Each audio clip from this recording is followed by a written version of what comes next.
If you're inspo tanks, and make no mistake, you've come to the right place. Just give to Neil the time to straight up blow your mind with a new show of Drawing a Blank.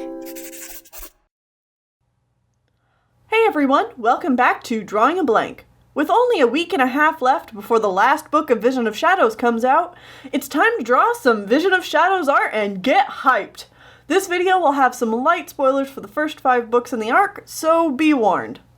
I decided to do a family picture of our main cast in this arc. They all have such a wonderful connection to each other, and I've always been fond of found family type dynamics, where characters who aren't related to each other act like a family, like how Alderheart and Needletail served as pseudo-parental figures for Twigbranch and Violet Shine. I also love Hawkwing and his relationship with his children, of course. Alderheart and Needletail just can't compare to Big Buff Skydad, no matter how hard they try. Since I'm drawing this crew again, and it's been a little while, I'm also updating some of their designs. Twig and Violet aren't paws anymore, so they'll look slightly older in this piece. I've had people ask me to try to explain more thoroughly about how to break same face syndrome in character design, so I'll try to talk about each of these characters and how I went about drawing them, starting with Alderheart. Alderheart is a sensitive sweetheart in the books. He's seen as awkward and unskilled as a warrior, but he makes for a good medicine cat. Keeping all of these traits in mind, I give Alderheart blocky but round features. I imagine him having a baby face with squishy cheeks even as an adult. His eyes are a bit far apart, and he has a bit of a sloped chin with a round nose. His eye shape is also very horizontal. Posture can also say a lot about a character. I imagine Alderheart slouches a lot, not just because he's a medicine cat bending over herbs all day, but his generally shy nature makes me imagine Alderheart trying to make himself look small in group situations. He'd just feel a little uncomfortable. For Twigbranch, Violet Shine, and Hawkwing, I have the added challenge of making them look related while designing them.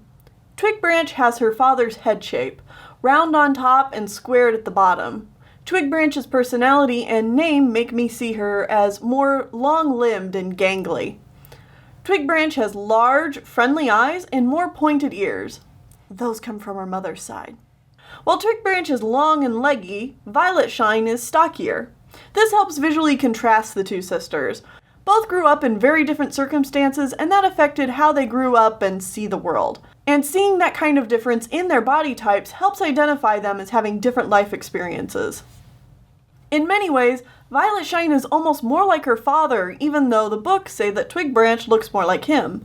So visually, I still want that to be true, but I want the little details about Violet Shine to be more like Hawkwing. The subtle expressions and general posing, small similarities like chin shape and the line between the nose and the mouth, and the way that they both have a little extra fur around their face.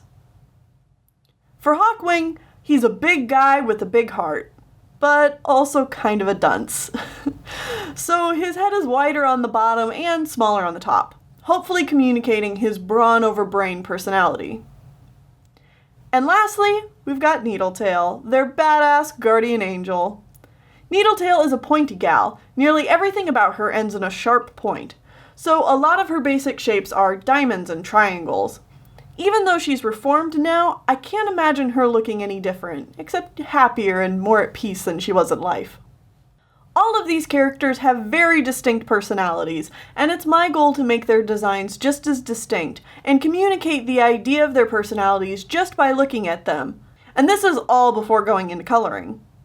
I highly recommend that before coloring, take a step back away from your artwork and ask yourself if each character is recognizable. If you have trouble telling, maybe ask a friend or a teacher for help.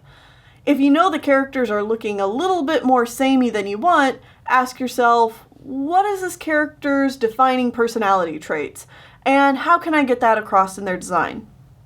It's going to take a lot of practice, but eventually you'll start understanding how flexible character design really is. And there's really no one way to go about it either. This is mostly just how I think about character design, but there's plenty of valid ways to make character designs interesting and unique.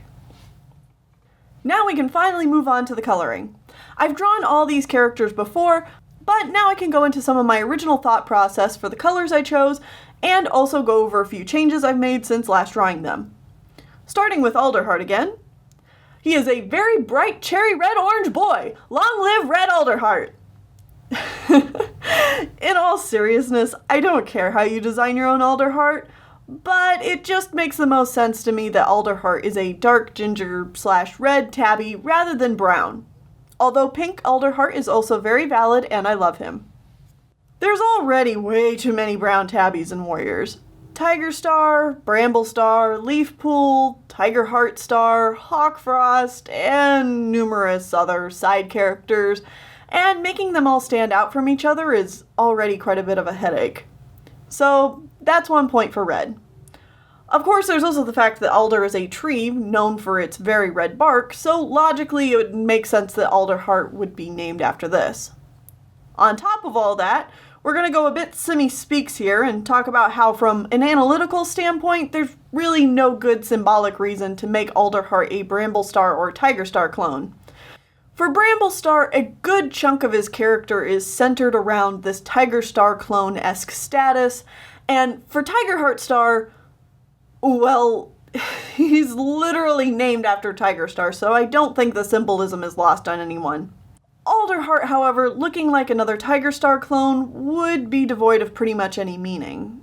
Except you could argue, I guess, Alderheart's fear of not living up to his family's success, but that is equally the pressure of being Bramble Star and Squirrelflight's son. Alderheart shares the strengths and weaknesses of both of his parents pretty equally, so him looking more like one or the other just doesn't seem fitting to me. And so a red tabby with a few white markings seems like the best balance for a character who is never really compared directly to either of his parents in the books themselves. Back to your regularly scheduled episode. The books mention that Hawkwing and Twigbranch have very similar pelt colors. And I'll be honest, this is just a bit of canon I'm choosing to ignore for the sake of character design. I like Hawkwing having more natural gray colors to his pelt, and I like Twigbranch's pelt to be a bit more saturated in purple because it just fits their personalities better. I do try to make Hawkwing and Twigbranch very visually similar in other ways, like I've already discussed, and Twigbranch and Hawkwing share very similar pelt markings.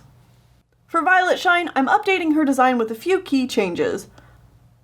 Mostly I'm making her more purple. Her name is Violet Shine, and so her eyes are purple now, canon be damned. I'm also softening up her markings just a tad. Needletail is the third gray-pelted cat of this group, but I'm proud to say that each one of them uses a different enough color palette that you shouldn't even think twice about it. At least, that's my goal.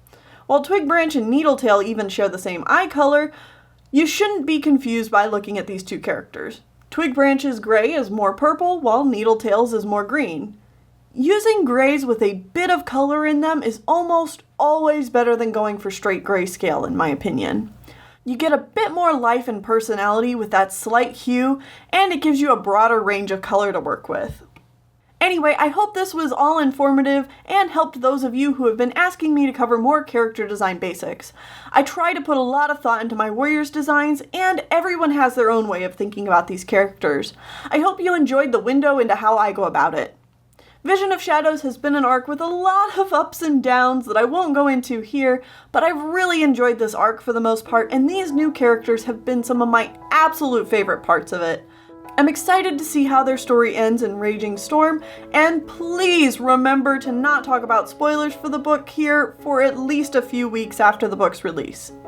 I hope you all have a fantastic week, and please stay inspired.